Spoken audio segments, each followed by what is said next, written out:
Bismillahirrahmanirrahim. Assalamualaikum warahmatullahi wabarakatuh.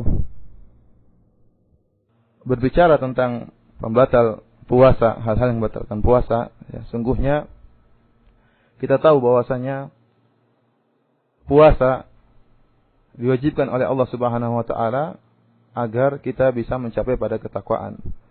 Kutiba alaikumus siyamu kama kutiba alladzina min qablikum la'allakum tattaqun, ya. Illah atau sebab ta'lil dari kewajiban berpuasa sebagaimana Allah menjelaskan hal ini, la'allakum tattaqun, ya, la'allakum tattaqun, agar kalian bertakwa. Oleh karena itu, puasa itu merupakan wasilah melatih bagi orang berpuasa untuk menjadi orang yang bertakwa. Tatkala dia berpuasa, dia menjaga lisannya dari ghibah, dari namimah, kemudian menjaga hatinya dari suudzon, berprasangka buruk, dari hasad, dengki, menjaga pandangannya dari pandangan-pandangan yang diharamkan oleh Allah Subhanahu wa taala, menjaga pendengarannya, menjaga jasadnya jangan sampai terjerumus dalam kemaksiatan. Karena itu adalah hikmah dari puasa, itu hikmah utama. Adapun hikmah-hikmah yang lain yang disebutkan oleh para ulama seperti kesehatan tubuh, kesegaran jasmani dan macam-macamnya, menghilangkan penyakit, itu adalah hikmah sampingan. Adapun hikmah yang utama dari puasa adalah la'allakum tattaqun, agar kalian bertakwa, sebagaimana dijelaskan oleh Syekh Al-Utsaimin rahimahullah dalam tafsir surat Al-Baqarah. Ikhwani fillah wa akhwati fid din, para pendengar sekalian yang dirahmati oleh Allah Subhanahu wa taala. Oleh karena itu, jikalau seorang berpuasa kemudian dia tidak bisa menjaga dirinya dari kemaksiatan, dia terjerumus dalam kemaksiatan, membuat ghibah, ya, berghibah, riya, meninggalkan salat, maka kita sangat khawatir, ya, pahalanya akan hilang sia-sia.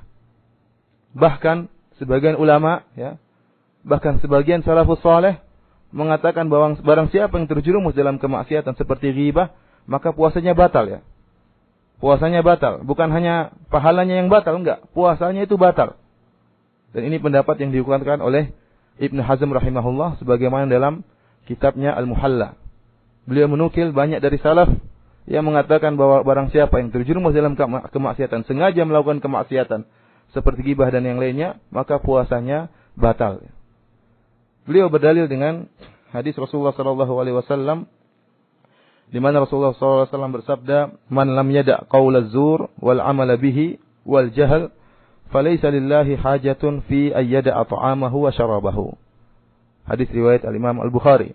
Di mana Rasulullah sallallahu alaihi wasallam bersabda, barang siapa yang tidak meninggalkan perkataan dusta dan tidak meninggalkan beramal dengan kedudukan tersebut dan tidak meninggalkan kejahilan, yaitu semua kemaksiatan, falaysa lillahi hajatun, maka Allah tidak butuh dengan kondisinya dia yang meninggalkan makanan dan minuman, ya.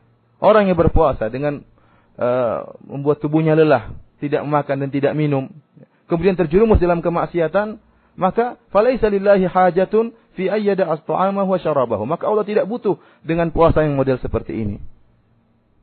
Betapa banyak orang berpuasa tidak ada haznya, tidak ada bagiannya kecuali hanya ju' wal atash, hanya rasa lapar dan rasa haus.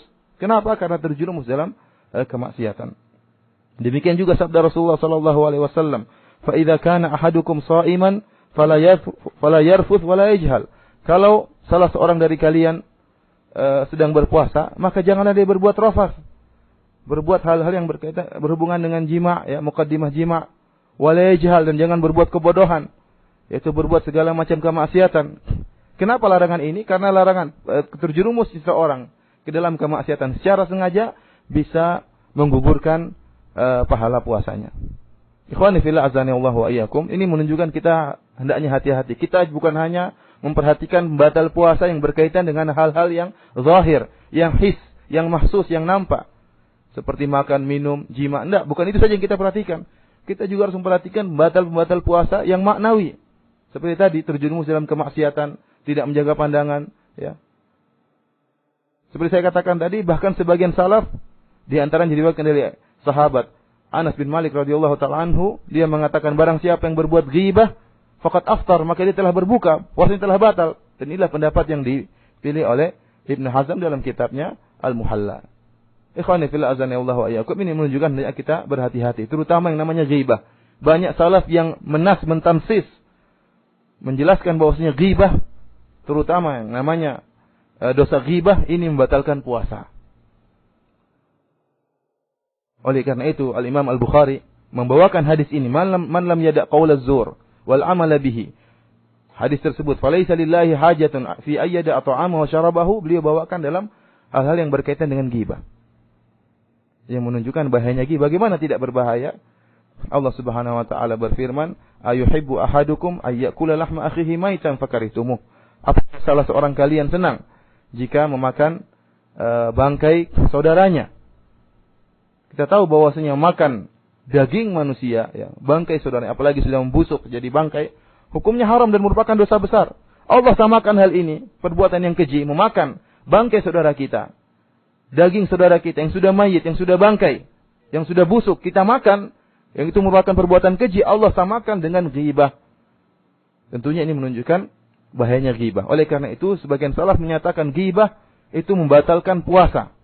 Bukan hanya pahala yang batal, bahkan puasanya juga batal. Ikhwani fillah azanillahu wa iyyakum. Namun Allah alam, pendapat yang lebih kuat, pendapat yang rajih, bahwasanya, dan ini merupakan pendapat jumhur, bahwasanya kemaksiatan seperti dosa-dosa besar, seperti ghibah dan yang lainnya, itu tidak membatalkan puasa, hanyalah membatalkan pahala puasa. Artinya, puasanya sah, dan dia tidak perlu qadha, tidak perlu mengganti puasanya, akan tapi pahalanya tidak ada. Ini pendapat jumhur. Bahkan Ibnu Hajar rahimahullah dalam Fathul Bari mengatakan waqad afrata Ibnu Hazm. Ibnu Hazm terlalu berlebihan. Kenapa? Karena beliau telah menyatakan seluruh maksiat, ya, baik fi'li maupun qauli, baik perbuatan maupun perkataan, jika sengaja dilakukan oleh orang yang sedang berpuasa, maka puasanya batal. Ini pendapat ini lahu hadzun minan nazar, ya. Akan tetapi yang lebih kuat adalah pendapat jumhur, bahwasanya yang batal adalah pahalanya, adapun puasanya sah. Ini sebagaimana hadis Nabi sallallahu alaihi wasallam, man atakahinan aw arrafan fasa'alahu an syai'in lam tuqbal salatuhu 40 yauman. Sebagaimana hadis Nabi sallallahu alaihi wasallam pernah bersabda, barang siapa yang datang kepada dukun atau paranormal kemudian bertanya tentang suatu, maka tidak akan diterima salatnya selama 40 hari. Artinya salatnya sah namun tidak berpahala. Kalau kita katakan salat tidak sah, maka percuma orang itu salat. Dan ini berbahaya kalau mengatakan orang ke dukun yang bertobat kemudian kita katakan tidak perlu salat, ini tidak benar. Kita katakan orang yang datang ke dukun, dia tetap salat, namun Allah telah memberi balasan atau hukuman, salatnya tidak diterima selama 40 hari. Ikhwani fillah azanillahu wa iyyakum. Inilah ya pembatal puasa yang berkaitan dengan hal-hal yang maknawi, harus kita hati-hati tatkala puasa. Juga perhatikan lisan kita.